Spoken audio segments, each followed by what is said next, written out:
बिस्मिल्लाहिर्रहमानिर्रहीम सल्लल्लाहु अला मुहम्मद। पाकिस्तान और दुनिया भर में लाखों देखने और सुनने वालों को नाहिद अहमद जिलानी का सलाम।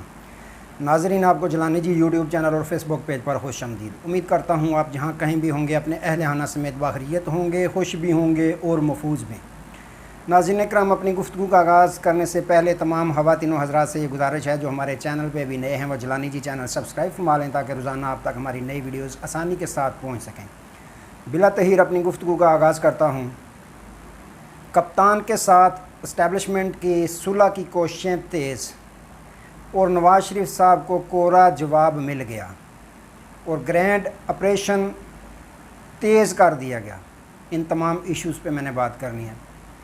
नाज़रीन इकराम, सबसे पहले बात कर लेते हैं मियां मोहम्मद नवाज़ शरीफ साहब के मतलब कि जैसे ही खान साहब की हुकूमत को गिराया गया, मियां शहबाज शरीफ साहब को वज़ीर-ए-आज़म बनाया गया और पूरी पीडीएम की हुकूमत बनाई गई, तब से ही जैसे जैसे पीडीएम ने अपने तमाम अतादियों के करप्शन के केसेस को माफ़ करने के लिए नैब कवानीन में तरमीम करना शुरू की, साथ ही मियां नवाज़ शरीफ साहब के पाकिस्तान आने के लिए रास्ता हमवार करने की भी कोशिशें शुरू कर दी गई, जिसमें आपको इल्म है कानून साजी भी की गई कि जिस तरह भी हो मियां नवाज़ शरीफ साहब की नाअहली भी ख़त्म हो और उनके केसेस भी तमाम माफ़ कर दिए जाएं।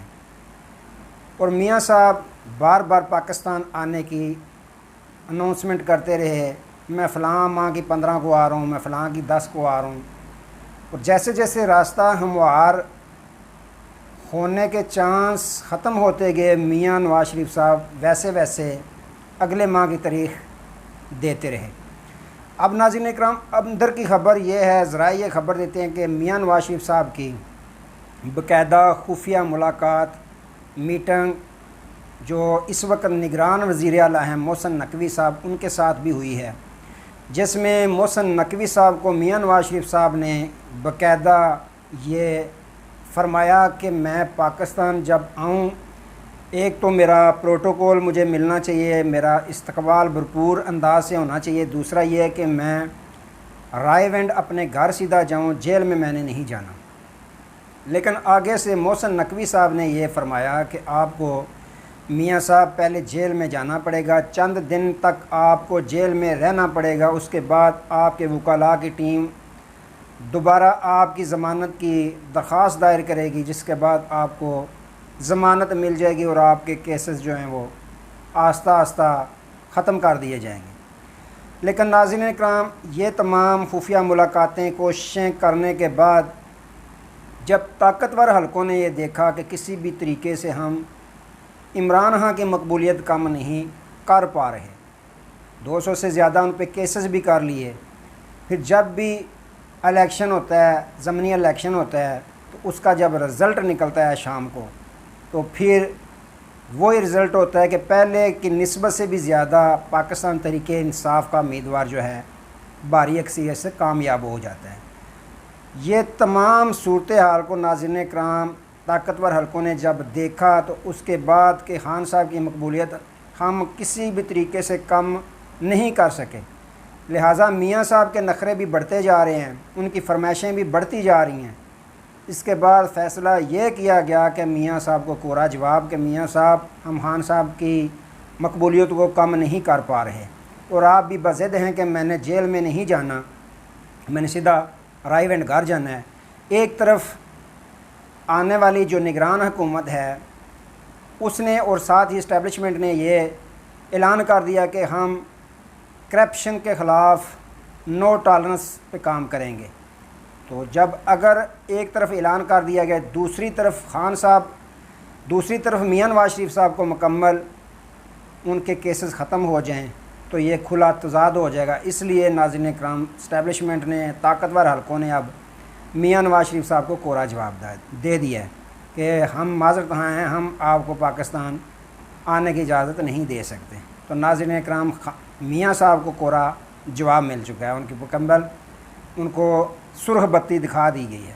अब बात करते हैं नाज़रीन इकराम, इमरान खान साहब जो इस वक्त अटक की जेल में कैदी नंबर 804 हैं, जो एक रिपोर्ट खुफिया दी गई थी ताकतवर हलकों को कि जो गिलगित में इलेक्शन हो रहा है, खालिद खुर्शीद जो साबिक़ वज़ीर आला थे गिलगित बल्तिस्तान, तो उस हलके में बाकायदा उन पर फायरिंग भी की गई, डराया भी गया। उनके वालिद साहब इलेक्शन लड़ रहे थे कि खुफिया एजेंसियों ने ये इतला दी इस्टेब्लिशमेंट को कि यहाँ पे या नून का या पीपल्स पार्टी का उम्मीदवार जो है भारी अक्सरियत से जीत जाएगा। लेकिन इन रिपोर्टों के बाद जब रिज़ल्ट निकला शाम को, तो सारी दुनिया ने देखा कि गिलगित बल्तिस्तान ने भी फ़ैसला वही किया जो KPK ने किया। पेशावर में जो बल्दियाती इलेक्शन में लोगों ने देखा, वैसा ही रिज़ल्ट देखने को मिला गिलगित बल्तिस्तान में भी। ये साबिक़ वज़ीर आला के वालिद साहब भारी अक्सरियत से कामयाब हो गए। तो नाज़रीन इकराम, ये सारी सूरत हाल जब देखी गई तो ताकतवर हलकों ने यह फ़ैसला किया कि खान साहब पे इतने केस करने के बावजूद, उसके अहम रहनुमाओं को गिरफ़्तार करने के बावजूद, 4-4 माह से गिरफ़्तार हैं उनके कारकुनान, उनको गिरफ़्तार करने के बावजूद खान ना झुका है ना टूटा है। तो फिर क्या किया जाए, ये शख्स हार मानता ही नहीं। तो नाज़रीन इकराम, दोबारा यही फ़ैसला किया गया कि खान साहब के साथ सुलह कर लीजिए, यही बेहतर होगा, क्योंकि इसके अलावा कोई हल नहीं। इसके अलावा मुल्क को क्राइसिस से निकालना नामुमकिन हो गया है। तो अब ताकतवर हलकों ने यह बाकायदा फ़ैसला कर लिया कि खान साहब के साथ सुलह कर लीजिए, मुज़ाकरात दोबारा जो हैं वह शुरू किए जाएँ और खान साहब के साथ सुलह कर ली जाए, ताकि मुल्क पाकिस्तान को इस जो मौजूदा हालात हैं, मौजूदा जो दलदल में धकेल के PDM की हुकूमत गई है, इसको निकालने की कामयाब कोशिश की जा सके। तो नाज़रीन इकराम, ये बड़ी ख़बर है कि ताकतवर हलकों ने दोबारा फ़ैसला कर लिया कि खान साहब के साथ सुलह कर लीजिए।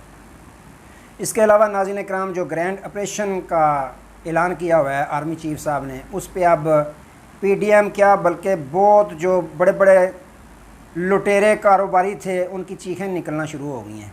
जो ब्लैक मेलिंग करते थे, स्मगलिंग करते थे, ईरानी तेल क्या जितने भी मगरमच्छ थे, सब की चीखें निकलना शुरू हो गई हैं।